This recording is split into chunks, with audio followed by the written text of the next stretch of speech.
ఓ పల్లెటూరులో గుంటూరు ప్రాంతంలో దేవదాస్ అయ్య గారు ఓ గృహ దర్శనానికి వెళుతూ ఉంటే ఓ చంటి బిడ్డ ఇంటి గుడిసె ఎదుట ఆడుకుంటూ ప్రాకే వయసు 6 మాసాలు 8 మాసాల వయసు.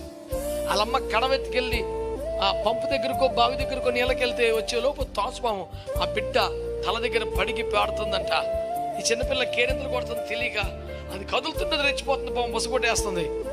చుట్టూ ఏమన్నా కదిపితే డిస్టర్బ్ చేస్తే చంపేస్తుంది ఆ పిల్లని.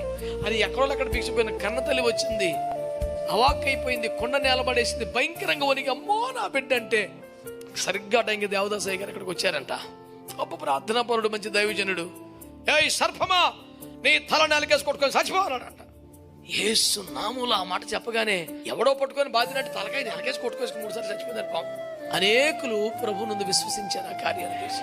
మంచి పరిశుద్ధులు, ప్రార్థనాపరులు, గొప్ప గొప్ప సేవ చేసిన వాళ్ళండి. ఆయన చనిపోయి ఇంతకాలం తర్వాత కూడా బైబిల్ మిషన్ అనే పేరు మారిపోతుందంటే కారణం ఇప్పుడు జరుగుతున్న స్వస్థశాలలో కార్యాలు అంటావా, ఆ దైవజనుడు మోకాళ్ళ